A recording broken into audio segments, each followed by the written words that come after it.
Everybody, is Larry the GM, and welcome to our series preview where we break down the series as they happen.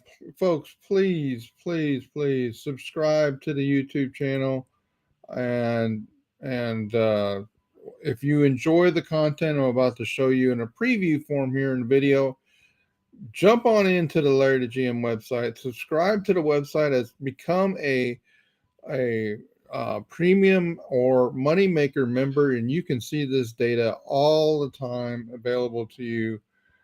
But folks, we're making these videos, or I'm going to make the videos available publicly.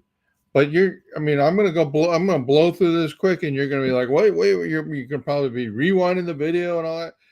Just it's $5 a month for premium data, guys, and I think you'll see that it's worth it. Um, and if you really want to make some money, join the Moneymaker content, $20 a month, and you guys will see how those folks are doing. We've had a good month for the Moneymakers. All right, let's talk about big picture series with the Angels. And another AL West team comes to town, and we will see how we can do against this one. The Astros are hot, and as we hope they would be in May. If you guys remember, the Angels were projected to be a below average team. They were projected to be 21st in bats, 24th in pitching, 22nd overall. That's before the season, before the injuries. Now, I think they had baked in some injury issues that they had before the season. If you can see the comparison by positions. You see that this team, the Angels, had a lot of positions that were blue, and meaning they're below average. The pitching particularly was a challenge, and you can see the bats overall, because of several positions are below average. Overall, the Astros were projected to be 12 or better than the Angels, which translates into should be 12 games up by the end of the season. As you can tell, but we've had a rough start as Astros fans. Teams now is 21 and 26, which is a lot better than where we've been. The Angels are scuffling with all the impact of all the injuries they have. We'll show those in a minute. They are 18 and 29. You see, the Astros bats this year are doing really pretty well, 117 WRC plus. The Angels bats are only 99 WRC plus. It's a mediocre offense. Pitching, the Angels have been a little better pitching than the Astros, from a FIP minus of 105 versus the FIP minus of 112. I will say that Astros FIP minus is getting better and better incrementally as we've gone. You can see the OPS stats and the ERA stats if you want to see them. Now you can see that the ERAs of these two teams are almost exactly the same. FIP's a little bit different. Okay, so let's compare the two offenses. Maybe I should go up just a notch so you can see this a little better. All right, okay, there we go. So if you can tell, the Astros, what we're showing here is the WRC plus, what the projection is for the rest of the season, and what their actually is, and where the actual total is so far.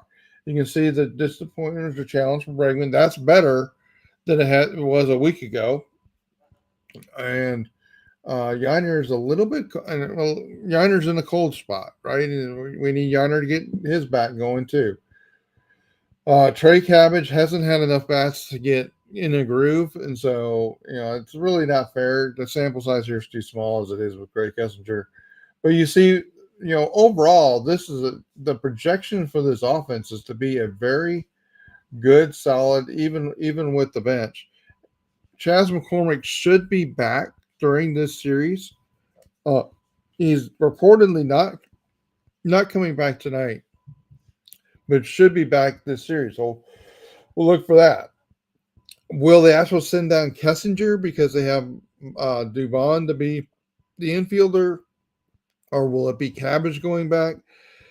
I believe it might be Cabbage, and they may send Kessinger back when apparently the Astros are also talking about within a week that they may bring Jose Abreu back.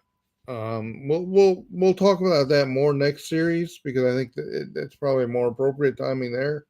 But we'll see if and when he gets some rehab starts in AAA or some starts in AAA. Let's talk about the Angels. The Angels offense, as I told you, was offense was projected to be mediocre. Actually, the WRC plus for that offense was projected to be 107, right? Which is not bad. I mean, it's better than that WAR would have indicated it be. But and you see the 21st place WAR, but yet this 107 projection of the offense. A lot of that has to do with Mike Trout and Anthony Rendon and Miguel Sano, all who are injured. If there's a team that the Astros face that probably will be on par with the impact of injuries, it's the Angels. The Angels may be more impacted by injuries at this point than the Astros are. A lot of their biggest impacts are on the offensive side here.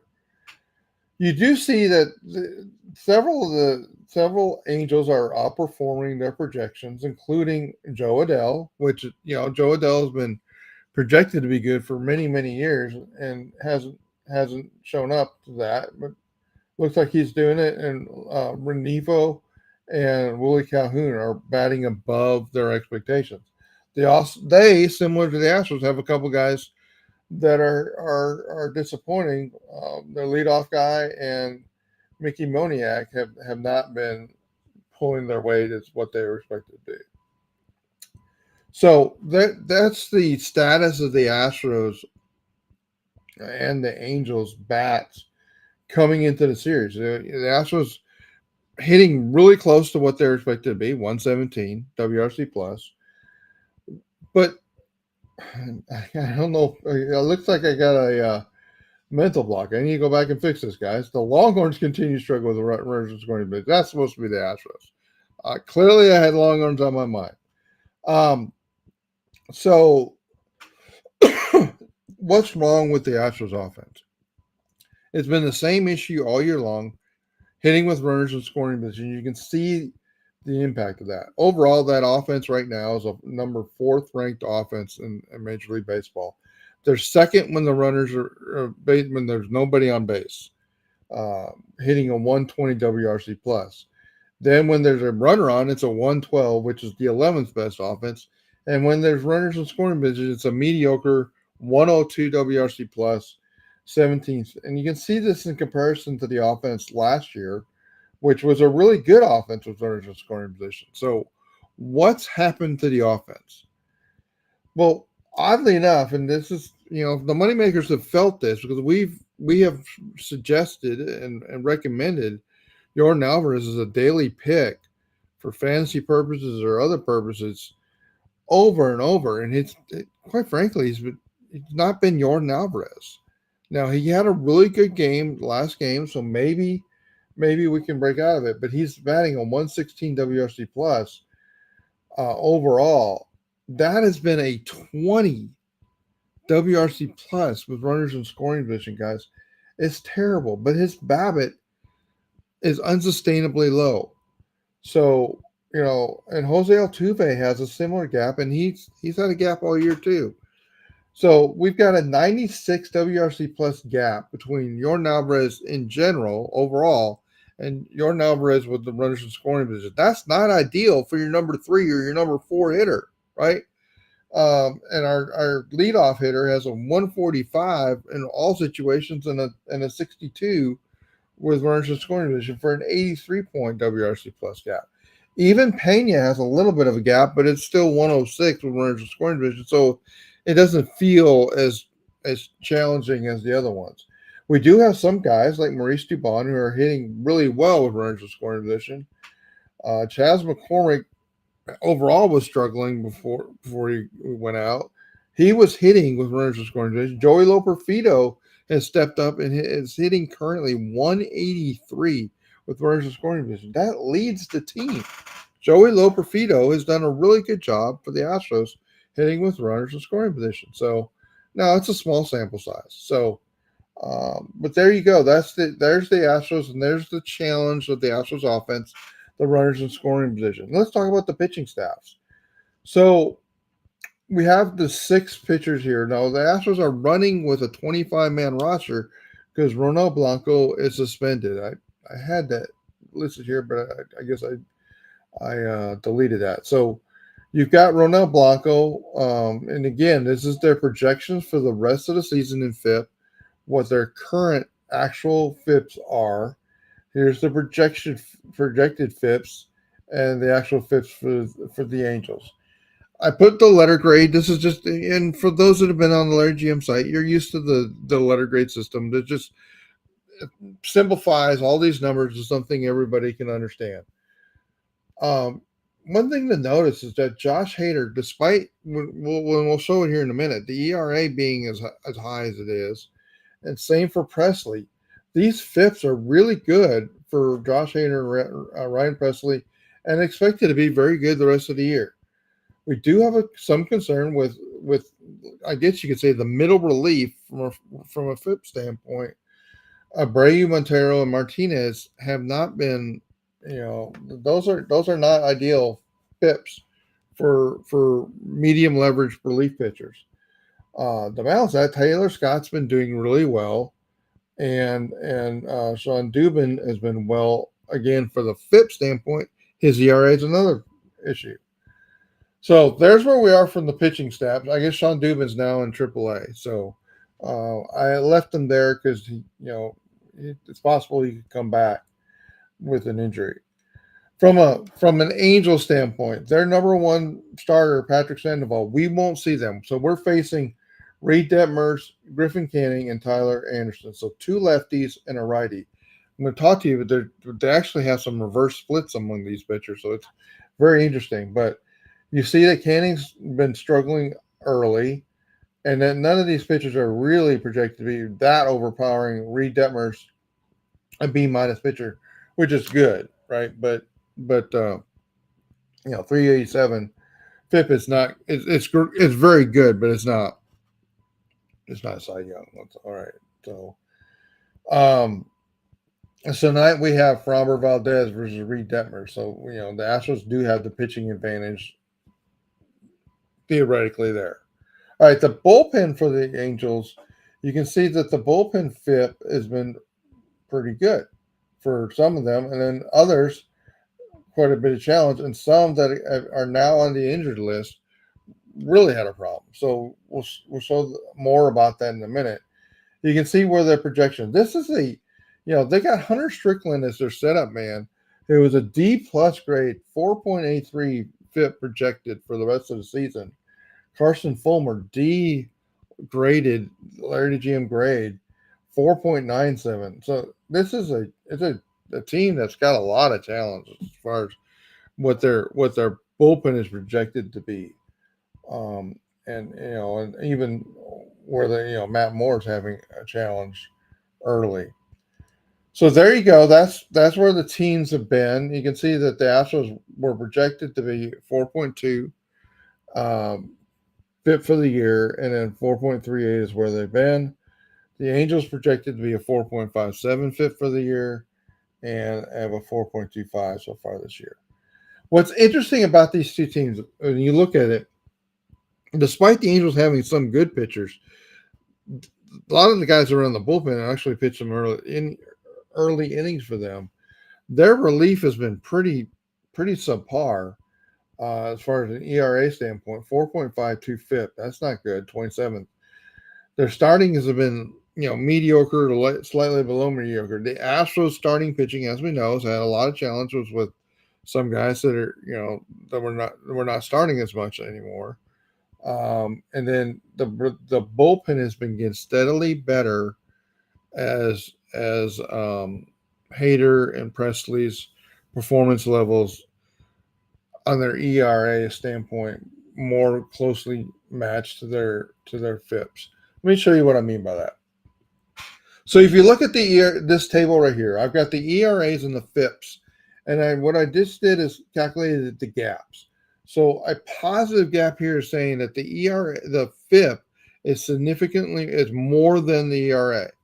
which really means the red in this gap column would essentially say that pitcher's been lucky, or its FIP is indicating he should be pitching worse than that. And you see the Seth Martinez, Ronald Blanco, and Rafael Montero. Now, when I said that those guys in middle relief, from a FIP standpoint, are less than ideal, you when I for Brian Abreu, then you might say, Larry, their ERAs are great. What are you talking about? Josh Hader's got a 4.5 ERA. Ryan Prince's got a 5.51. Why are you picking Ryan Abreu, guys? Listen to me now, hear me later, okay? FIP is a better indicator of the full season performance than the ERA really is. And so we're going to see Josh Hader's not a 4.5 ERA pitcher. He's much more in line with that 2.7 FIP pitcher. So is Ryan Presley is much more in line with that 2.91 FIP pitcher. The challenge for Abreu has been like that his ERA has actually gotten better. It was actually quite a bit worse than this. But just like the other night, he came in and he gave up runs, but those weren't runs he got charged for. Those were runs that Spencer and Giddy got charged for. So it's just a challenge. Now let me scroll down to the FIP column. So this table is sorted by FIP, with the highest FIPs, worst FIPs being at the top here. You can see both the pitchers that are no longer actively pitching for the Astros. Brandon Bielak got DFA'd and got traded, and JP France is in AAA right now. So those are two pitchers that were high on this table that are no longer there. So overall, without those innings in there, the rest of the staff should be better. Hunter Brown will probably get his innings reduced. He may go to the bullpen. At least when we get another starter back, he's going to be a part of a 6-man rotation. When Blanco comes back and they can run with the 6-man rotation, he'll be starting less. We can go back to the top here. Even now, the projection systems say Hunter Brown should be pitching a lot better than he has been. So let's give Hunter Brown some grace and see where it comes out before the end of the year. His BABIP is unsustainably high, and that's part of what the green and what the verbiage here also says. These pitchers in green at the bottom of this table have been terribly unlucky. The pitchers up here on the top have been lucky. The pitchers at the bottom have been terribly unlucky.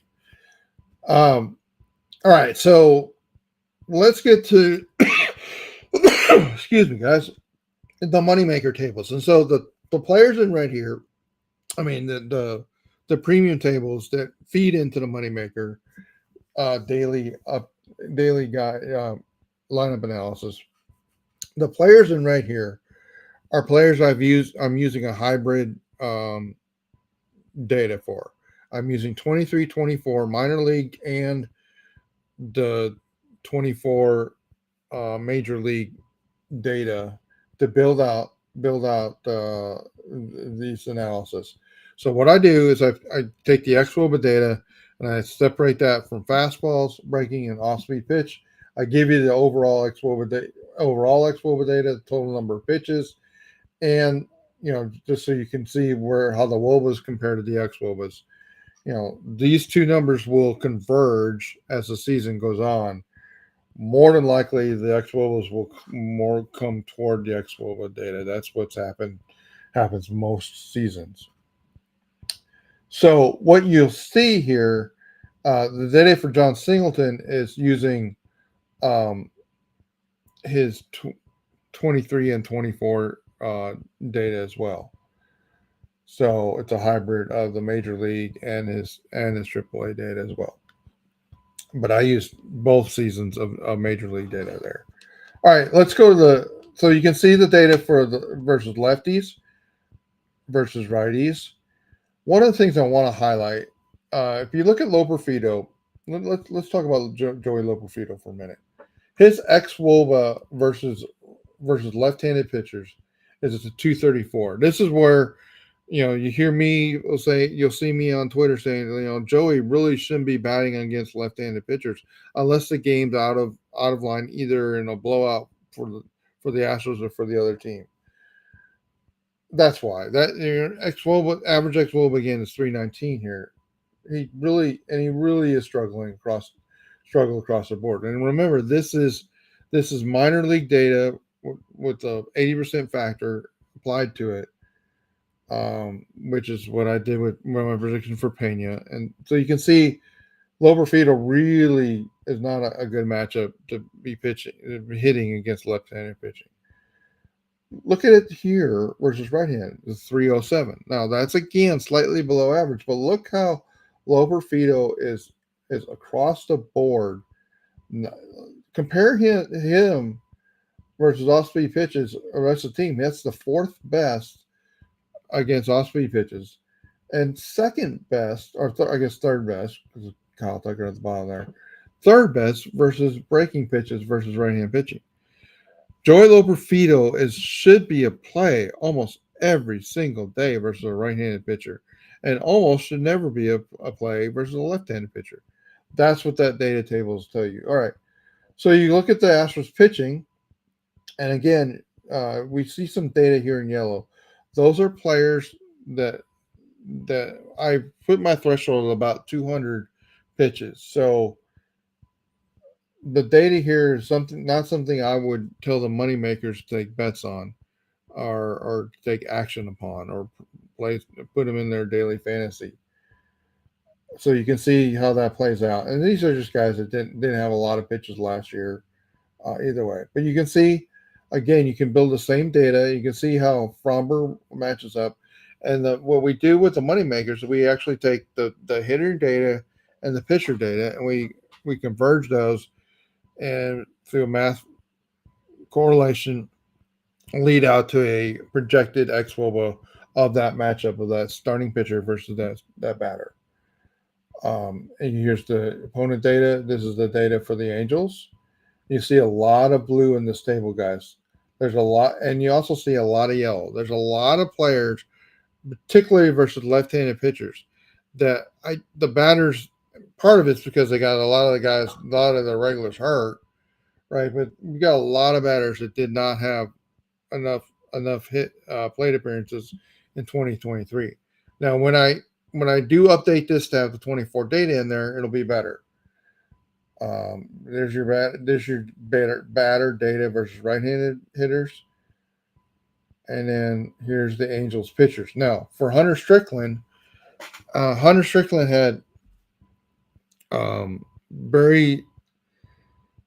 Strickland did not pitch in the majors last year. I said he was a D plus graded pitcher that the Angels are pushing into a setup role. Now, he's done okay in that role, and this data set really, what I've had to do is I've taken 22 and the data he's pitched so far and 24 and built his model here.